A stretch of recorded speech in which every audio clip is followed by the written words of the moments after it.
Assalamualaikum warahmatullahi wabarakatuh. Kami dari kelompok 3 dengan anggota Rachma Trifatmawati NIM B100 190 080, Lulu Meilinda dengan NIM B100 190 208, dan Rizka Setiawati NIM B100 190 339 dari kelas manajemen L. Di sini kami akan menjelaskan mengenai PT Mayora Indah Tbk. Selanjutnya, saya akan mendiskusikan mengenai struktur organisasi PT Mayora Indah Tbk. Di sini ada bagan yang pertama, RUPS, yaitu Rapat Umum Pemegang Saham. Kemudian ada Dewan Komisaris, ada Audit Komite, dan ada Direktur Utama. Direktur Utama sendiri ada 4 bagian. Yang pertama yaitu Direktur Supply Chain, yang kedua Direktur Operasional, yang ketiga Direktur Keuangan, dan yang terakhir Direktur Pemasaran. Selanjutnya ada bagian Sekretaris Perusahaan dan juga unit audit internal. Kemudian di bagian terakhir ada 7 bagian utama dalam Rapat Umum Pemegang Saham. Yang pertama ada bagian processing, dan kedua ada HRD dan personalia, yang ketiga ada teknologi informasi, yang keempat ada legal, yang kelima ada pemasaran, yang keenam ada manufacturing, dan yang terakhir ada keuangan dan akuntansi. Analisis eksternal mikro. Sekilas info, selama beberapa dekade lebih, Mayora Group telah tumbuh menjadi salah satu nama yang diakui dalam fast-moving consumer good industry. Kemampuan untuk mengidentifikasi kebutuhan pasar dan komitmen untuk menghasilkan produk yang berkualitas telah membuat merek Mayora terkenal di dunia seperti Kopiko, Danisa, Astor, Energen, Torabika, dan banyak lagi. Didirikan pada tahun 1977, Mayora Group telah semakin berubah dari awal sebagai rumah industri kecil sederhana biskuit ke dalam salah satu perusahaan fast-moving consumer besar dengan 13 pabrik barang dan lebih dari 25.000 angkatan kerja.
Selanjutnya yaitu mengenai visi dan misi PT Mayora Indah Tbk. Yang pertama, untuk menjadi produsen kualitas produk makanan dan minuman yang dipercaya oleh konsumen baik di pasar domestik dan internasional, dan kontrol pangsa pasar yang signifikan di setiap kategori masuk. Yang kedua, untuk memberikan nilai tambah bagi semua pemangku kepentingan perusahaan. Yang ketiga, untuk memberikan kontribusi positif bagi lingkungan dan negara di mana perusahaan beroperasi. Selanjutnya yaitu produk PT Mayora Indah Tbk.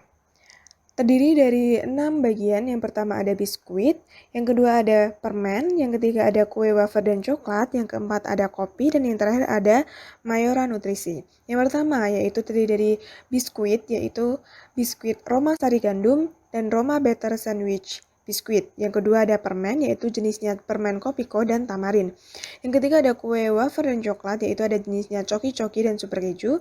Yang keempat ada kopi, yaitu ada kopi cup brown coffee dan Torabika diet. Dan yang terakhir ada Mayora Nutrisi, yaitu Energen Oatmeal dan Energen sereal dan susu bergizi. Selanjutnya akan dipresentasikan oleh Rizka. Analisis internal, sektor manajemen dan SDM memiliki kekuatan yang pertama. Bentuk organisasi PT Mayora Indah Indonesia adalah struktur organisasi proyek dengan hubungan organisasi, terutama pada orang-orang yang bekerja pada proyek yang sama. Struktur organisasi perusahaan terdiri dari beberapa kelompok dari fungsi yang berbeda dengan setiap kelompok yang menitikberatkan pada pengembangan produk tertentu atau lini produksi.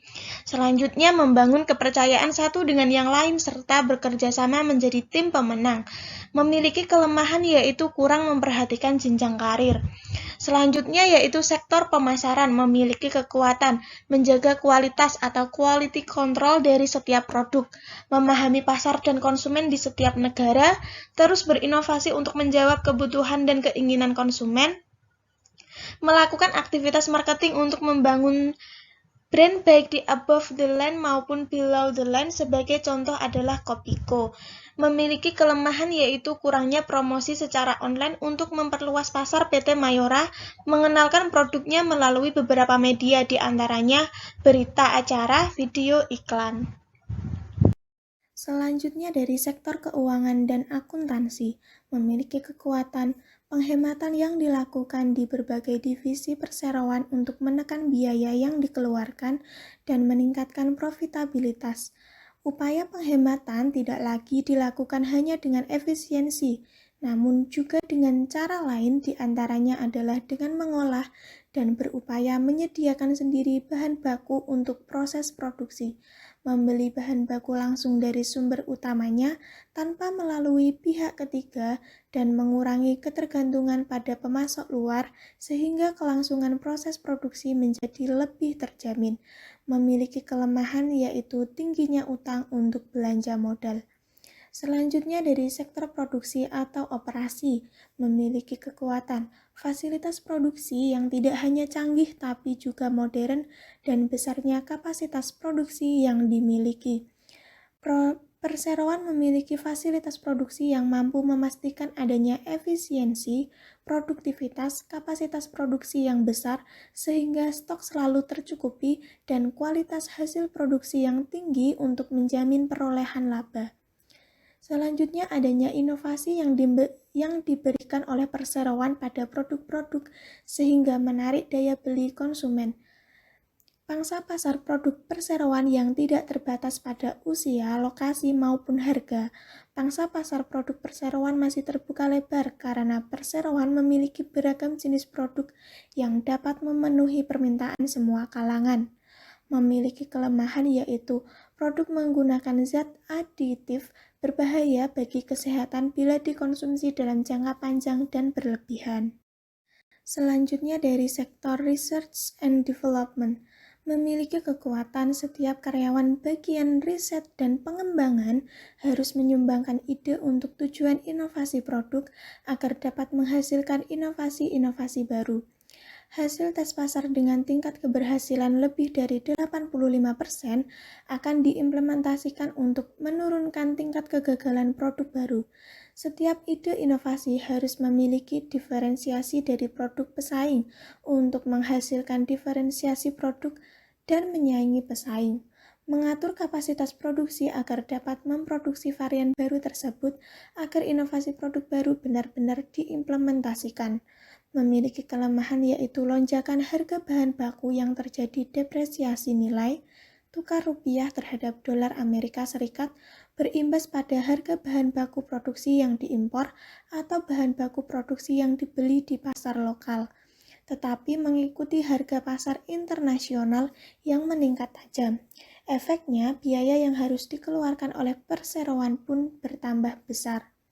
Selanjutnya dari sistem informasi manajemen, memiliki kekuatan distribusinya, memiliki jaringan distribusi yang paling luas di Indonesia. Grup ini mendistribusikan hampir seluruh produk konsumen Mayora dan anak-anak perusahaannya, serta berbagai produk pihak ketiga perusahaan, menyesuaikan minat konsumen.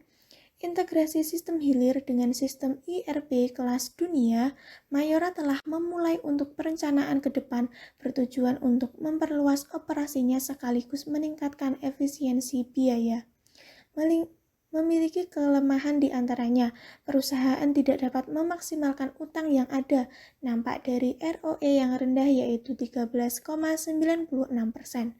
Pengalokasian modal perusahaan yang buruk dikuasai oleh masyarakat sebesar 67,07%, rawan untuk diambil oleh pihak lain. Selanjutnya ada analisis eksternal makro PT Mayora Indah Tbk. Di sini ada matriks EFE atau evaluasi faktor eksternal. Berdasarkan hasil dari tabel matriks EFE di samping, dapat dikatakan bahwa bisnis PT Mayora Indah Tbk cukup berhasil, karena skor bobot total sebesar 2,74 dapat menghasilkan keuntungan dari peluang dan ancaman yang timbul. Analisis SWOT dan BCG PT Mayora Indah Tbk. Faktor-faktor internal utama. Dari faktor kekuatan, yang pertama penjualan bersih 2013 meningkat sebesar 14,3%. Yang kedua memiliki varian 6 kategori produk. Ketiga didistribusikan kepada lebih dari 150.000 outlet retail. Yang keempat iklan produk yang menarik. Yang kelima penggunaan teknologi yang tinggi. Untuk faktor kelemahan, yang pertama biaya periklanan yang tinggi. Yang kedua, tingginya utang untuk belanja modal. Yang ketiga, perusahaan tidak dapat memaksimalkan utang. Nampak dari ROE yang rendah, yaitu 13,96%. Yang keempat, pengalokasian modal usaha perusahaan yang buruk dikuasai oleh masyarakat sebesar 67,7%. Rawan untuk diambil alih pihak lain. Yang kelima, kurang memperhatikan jenjang karir. Yang keenam, produk menggunakan zat adiktif berbahaya bila dikonsumsi dalam jangka panjang dan berlebihan. Faktor-faktor eksternal kunci. Dari faktor peluang, yang pertama, dengan adanya masyarakat ekonomi Asia 2015, maka jangkauan pasar meluas. Yang kedua, meningkatkan jumlah penduduk menjadi 273,2 juta pada 2025. Yang ketiga, gaya hidup instan. Yang keempat, memiliki segmen pasar yang luas. Yang kelima, gaya hidup konsumtif. Selanjutnya, faktor ancaman. Yang pertama, kenaikan tarif daftar listrik dan bahan bakar sebesar 65%. Yang kedua, kenaikan upah minimum regional sebesar 11%. Yang ketiga, infrastruktur di Indonesia yang tidak memadai. Yang keempat, pengaruh pelemahan nilai tukar. Yang kelima, pertambahan jumlah pesaing. Selanjutnya, metrik TOWS dan Grand Strategi PT Mayora Indah Tbk.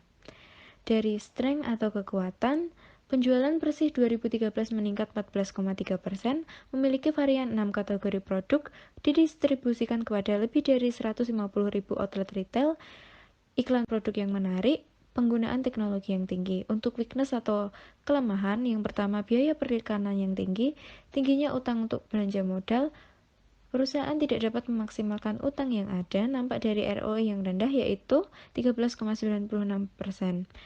Yang keempat, pengalokasian modal perusahaan yang buruk dikuasai oleh masyarakat sebesar 67,7%, rawan untuk diambil oleh pihak lain. Selanjutnya, kurang memperhatikan jenjang karir. Selanjutnya, produk menggunakan zat aditif berbahaya bagi kesehatan bila dikonsumsi dalam jangka panjang dan berlebihan. Untuk opportunities atau peluang, yang pertama dengan adanya masyarakat ekonomi Asia 2015, maka jangkauan pasar meluas. Yang kedua, meningkatnya jumlah penduduk menjadi 273,2 juta pada tahun 2025. Gaya hidup instan, segmen pasar industri yang luas, gaya hidup konsumtif. Untuk threats atau ancaman, yang pertama kenaikan tarif dasar listrik dan bahan bakar sebesar 65%, kenaikan upah minimum regional sebesar 11%, infrastruktur di Indonesia yang tidak memadai, pengaruh pelemahan nilai tukar, dan yang terakhir pertambahan jumlah pesaing. Untuk strategi strength dan opportunity, yang pertama menambah varian produk baru setiap tahun, yang kedua melakukan penambahan varian rasa yang baru untuk produk yang belum ada banyak varian, sehingga bisa memuaskan selera konsumen yang beragam.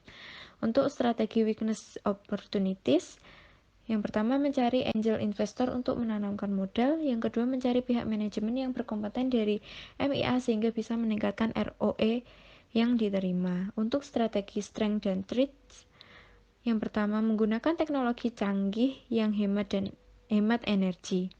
Untuk strategi weakness dan threats, Yang pertama, mengiklankan produk pada media internet seperti YouTube. Yang kedua, memperbaiki jenjang karir pada karyawan yang berkompeten. Posisi dan alternatif strategi dalam matriks hubungan daya saing dan kondisi lingkungan PT Mayora Indah Tbk.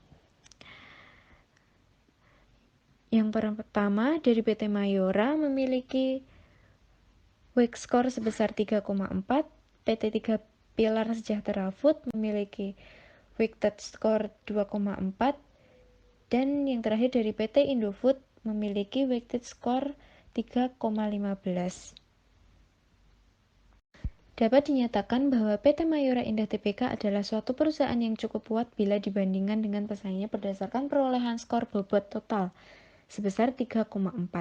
Hasil matriks profil kompetitif menunjukkan bahwa Mayora memiliki manajemen yang terbaik di antara Indofood maupun 3 Pilar, di mana Mayora mendapatkan total skor 3,4, Indofood mendapatkan total skor 3,15, sedangkan 3 Pilar Sejahtera mendapat total skor 2,4. Dari grafik di samping dapat disimpulkan PT Mayora Indah Tbk memiliki pertumbuhan pasar yang cepat dan posisi kompetitif yang kuat, yang dibuktikan dari IFE Matrix milik PT Mayora Indah Tbk sebesar 2,56 dan EFE Matrix milik PT Mayora Indah Tbk sebesar 2,74. Hal ini menyebabkan matriks strategi besar berada pada kuadran 1, sehingga termasuk pada posisi strategis yang sempurna untuk melakukan pengembangan produk, pengembangan pasar, penetrasi pasar, dan diversifikasi terkait karena memiliki keunggulan kompetitif yang sudah mapan. Berikut ini adalah checklist memilih strategi terbaik. Alternatif strategi terpilih yang pertama yaitu integrasi ke depan. Persyaratan kondisi efektif meliputi 1. Perusahaan mulai mengikuti perkembangan zaman dengan memasarkan produknya melalui iklan di media sosial, contohnya YouTube. Kemudian kondisi perusahaan tersebut memenuhi persyaratan tersebut. Selanjutnya, mulai menggunakan alat dengan teknologi yang canggih dan pastinya hemat energi. Perusahaan juga memenuhi persyaratan tersebut.